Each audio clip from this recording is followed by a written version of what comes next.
बच्चू भाऊ म्हणले की गुलाबराव पाटलाच्या घरी मोर्चाकडे तू येणार काका पाहिजे इथं देख तू ही जाव एक सगळा गाव गुलाबरावचं प्रेम कमळावर वाढलेलं आहे. मला वाटतं एवढा चांगला गुलाब सोडून तुम्ही कमळाच्या पाठीला लागले. गुलाबराव तुम्ही जर म्हटलं तर घरी येऊ. माझा फंड दुसरीकडे वापरून घ्या तुम्ही म्हटलं तर मला देता येत नाही तर मी देऊन टाकला. आम्ही रस्ता दिला हा कॉन्फिडीकरण पूर्ण दिलेला आहे.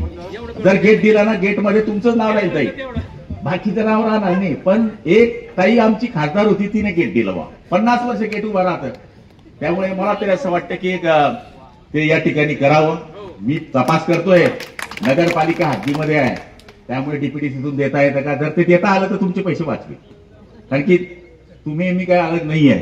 पण आपल्या मार्केटची शोभा जर वाढण्याकरता सगळ्यांची मदत होत असेल तर निश्चितपणाने आपण ते करण्याचा प्रयत्न करू.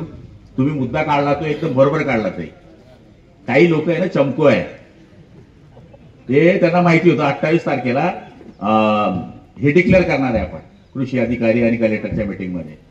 तर त्यांनी तो मूर्छा बरोबर त्याच टायमाला काढला. म्हणजे कसं हाड्याचं बस डंच मोडणं. अरे बाबा उन्मेष दादा तू 5 वर्ष खासदार होता ती बोंब पडली तुझी रे कुठेच आला नाही बाबा तू. आता काय शेतकरी सांगतोय मोर्चे पिरचे तो तुमचा धंदा नाही तो आम्हाला धंदा आहे आमचा धंदा आहे. आम्ही शिंगाडे काढत 10-20 लोक आहेत का हो.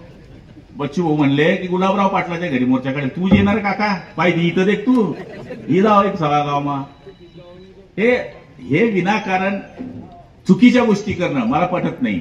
माझं म्हणणं कसं आहे की शेवटची आमची फायनल मिटिंग झाली आहे किती मंडळ झालेले हे आम्हाला माहित आहे. पण विनाकारण क्रेडिट घ्यायचं. आमचे खासदार निष्क्रिय आहे आमचे मंत्री निष्क्रिय आहे आमचे आमदार निष्क्रिय आहे अशा पद्धतीने वल्गना करायची.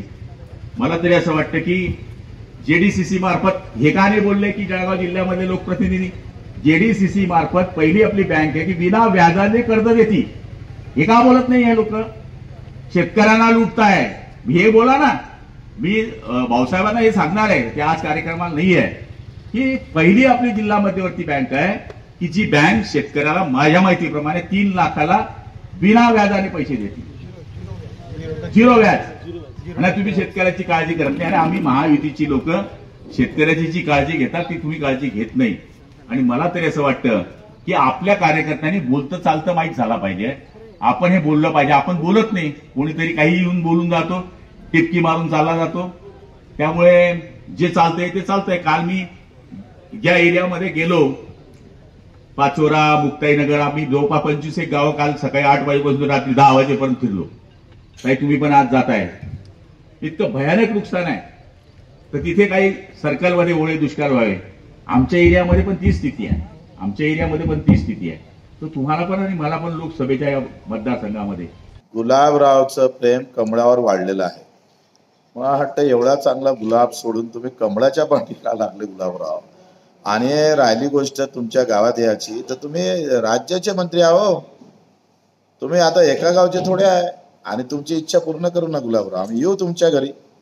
कधी जाणार तुम्ही? 5 तारखेला मी जळगाव मध्ये आहे तुमच्या गावात तुमच्या जिल्ह्यात आहे तुमच्या आजूबाजूला आहो. तुम्ही जर म्हटलं तर घरी येऊ. पाहू काय व्यवस्था करता येईल तुमच्याकडून. आम्ही काय व्यवस्था करू ते पाहू. शेतकरी पुत्र म्हणून राहा गुलाबराव.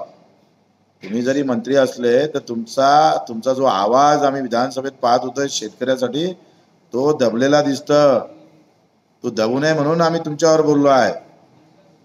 आणि शेतकरी पुत्र म्हणून येणार तुम्ही सत्तेचे पुत्र म्हणून या सत्ताधीश म्हणून या. आम्ही शेतकरी पुत्र म्हणून तुमचं आव्हान स्वीकारायला तयार आहोत.